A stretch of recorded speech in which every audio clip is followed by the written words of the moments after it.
how would you attack this project? Like eating an elephant, one bite at a time.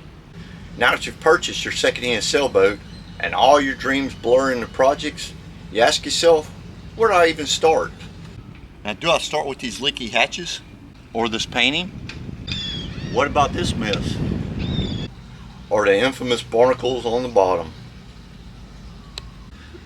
Most first-time do-it-yourselfers fail before they even mix their first pot of epoxy, but not because they don't have skills or work ethic. They fail because they get completely paralyzed by the sheer volume of task. They waste thousands of dollars and hundreds of hours on shiny cosmetic upgrades, while the structural backbone of their boat is literally rotting away beneath them. Today, we fix that. Remember that expensive survey we told you to get? We're going to take this and turn your project list from a scary list of problems into your ultimate step-by-step master blueprint for the entire rebuild.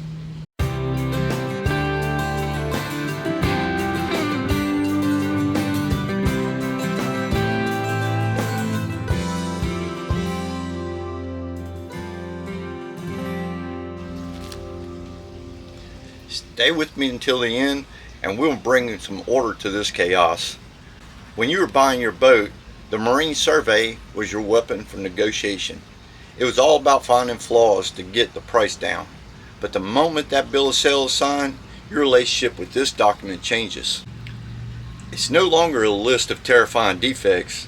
This is a highly detailed professional inspection report written by an expert who spent hours looking behind panels, testing structural integrity, and using tools to see things that human eyes might miss.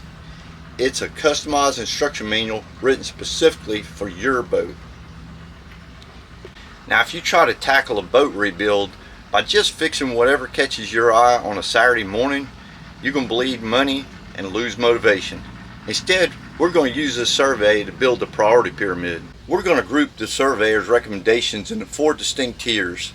You do not move from one tier to the next until that tier is completely checked off. Tier 1 is the foundation of the entire pyramid. We call this the keep it floating stage. Open up your survey and flip straight to the recommendations regarding everything below the waterline. We're looking for notes on through holes, seacocks, stuffing boxes, and keel bolts. If your survey says forward head through hole valve is frozen, that's your weekend project. If it says keel bolt nuts shown significant oxidation, that's next week's project. Here's the hard truth of boat restoration. If your through holes fail or your keel falls off, your boat sinks. If your boat sinks, your brand new interior cushions, your expensive chart plotter, and your beautiful varnish trim won't matter at all. They'll just be floating debris. Now, don't buy a gallon of paint, don't order a single piece of canvas, and don't touch the interior woodwork until tier 1 is zeroed out. Replace those seized valves, service the packing gland, and pull and inspect all the keel bolts if the survey has flagged it. Make the hull safe before you spend a single penny on anything else. Truth is, none of this matters if the bottom's leaking. Once the boat is guaranteed to keep the water out, we move to tier 2, structural integrity and rigging.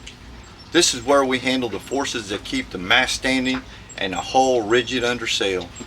In your survey, look for recommendations about wet core deck, rotted bulkheads and chain plates, and standing rigging. A classic surveyor finding something like elevated moisture readings detected around the starboard chain plate suggesting core degradation. Translated into DIY steps, that means number 1, unbolt the chain plate. Number 2, dig out the wet core from balsa wood, plywood, whatever's in there. Step 3, backfill with epoxy resin and new core material. And step 4, rebed your hardware back. Fixing these issues now while the boat is in project mode is relatively straightforward. But if you ignore a note about a rotted bulkhead or old standing rigging because you wanted to finish the galley first, you're setting yourself up for catastrophic structural failure when you're actually out at sea. Use the survey to catch the invisible rot before it turns into a dismasting. Now that the hull is safe and the structure is rigid, we move to Tier 3, mechanical and electrical systems. This is all about propulsion, power, and fire prevention. Surveyors are really strict about marine engines and wiring because the DC electrical faults are the #1 cause of boat fires. Look for survey notes like engine heat exchanger shows signs of weeping, or fuel lines show signs of cracking, or non-marine grade wiring utilized at bilge pump. This phase is all about stripping away unsafe amateur modifications made by previous owners and bringing everything back to the APYC standards. Change out those cracked fuel hoses, build a clean labeled fuse block, and replace the weeping gaskets on their raw water pump. The reason we do this before the cosmetic phase is practical. To fix wiring and plumbing, you often have to pull down headliners, open up lockers, and rip out floorboards. If you do your interior cosmetic work first, you will end up destroying your beautiful new woodwork just to run a new bilge pump wire. Finally, we reach the top of the pyramid, Tier 4, cosmetics and comfort. This is where we look at the minor findings section of the report, the things we ignored during negotiations. Gel coat crazing, faded upholstery, scratched acrylic hatches, or worn out cabin soles. Saving cosmetics for the very end is a massive psychological game changer for the DIYer. It acts as your ultimate reward. When you're sanding the bulkhead or sewing new cushions, you get to do it with the absolute peace of mind that the engine is bulletproof, the hull is bone dry, and the boat is rock solid. You aren't putting lipstick on a pig, you're putting the finishing touches on a masterpiece. When you complete your rebuild using this exact method, something amazing happens. Every single time you finish a project, you take a red pen and physically scratch that recommendation off your survey report. You should keep every single receipt for epoxy, wire, valves, and rigging, and just file them directly behind the page in a binder.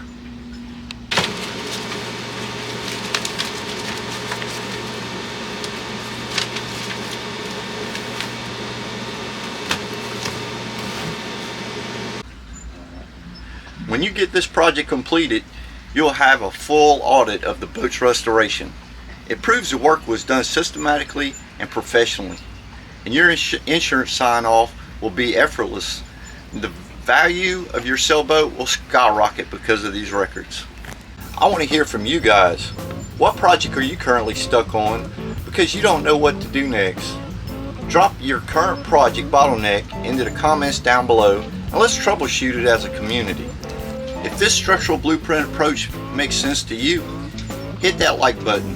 Subscribe to Secondhand Sailors for more practical boat skills and management tips. Don't forget to hit that notification bell so you'll know when our next episode premieres. Until next time, remember, tell your mom and them Turner said hey.